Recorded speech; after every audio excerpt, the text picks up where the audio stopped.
नमस्कार। शून्य बोधिसत्व में आप सभी का स्वागत है। और रोजाना की तरह आज मैं फिर उपस्थित हूँ आप लोगों के समक्ष एक नई विधि लेके।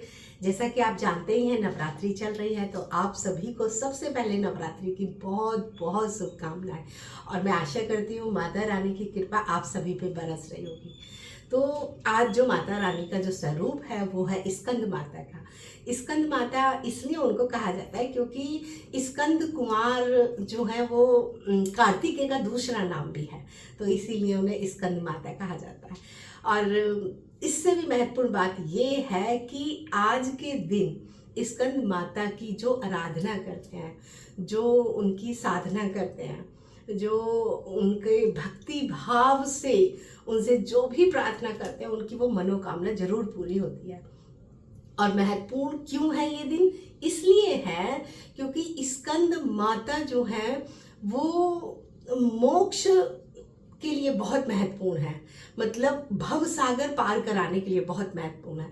तो जो साधक साधना कर रहे हैं जन्म मरण से छुटकारे के लिए, मोक्ष के लिए, मुक्ति के लिए, स्वतंत्रता के लिए, जो भव सागर में अटके हुए हैं, जो साधना कर रहे हैं, तो उनके लिए ये दिन बहुत महत्वपूर्ण है, बहुत ज़्यादा। और किसके लिए महत्वपूर्ण है? उन लोगों के लिए बहुत महत्वपूर्ण है जो कि विद्वान बनना चाहते हैं। कहा जाता है कि माता के आशीर्वाद से मूढ़ भी ज्ञानी बन जाता है। ये बुद्धि को प्रदान करने वाली देवी है। तो यदि ऐसा है कि आप कुछ लिख रहे हैं, कुछ बुद्धि से संबंधित कुछ भी कार्य कर रहे हैं, तो उसके लिए ये आज की जो आराधना है, आज की जो पूजा पाठ है या माँ को प्रसन्न करने का जो प्रयास है वो सफल होगा। तो हम किस किस की बात करेंगे? एक तो हम बात करेंगे वो जो भवसागर में अटके हुए हैं, वो जो मुक्ति की कामना चाहते हैं, जो मुक्त होना चाहते हैं, जिनके मोक्ष की कामना है, वो सभी साधक, चाहे वो किसी भी मार्ग के हैं। देखिए ये भी महत्वपूर्ण है, चाहे वो किसी भी मार्ग के हैं, माता रानी के आशीर्वाद से वो तर जाते हैं, मतलब उनका विकास होता है और वो इस जन्म मरण से छुटकारा पा जाते हैं। और दूसरा किसके लिए? उनके लिए जो बुद्धि विशेष से जो कार्य कर रहे हैं, बुद्धि से संबंधित जो भी कार्य आप कर रहे हैं, जो कुछ बुक वगैरह लिख रहे हैं, जो कुछ नई नई विधियों की खोज कर रहे हैं, जो साइंटिस्ट हैं, इस तरह के लोगों के लिए भी आज का दिन ये बहुत ही महत्वपूर्ण है। तो इसके लिए आपको क्या करना है? इसके लिए आपको सिंपल सा बहुत छोटा सा उपाय है, आप इसको करिएगा।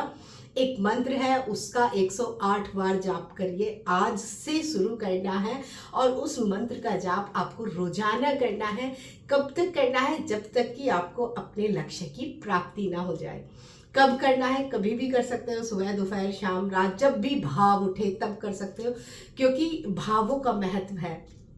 यहाँ पे क्रियाकांड विधि का कोई महत्व नहीं है, भावों का महत्व है।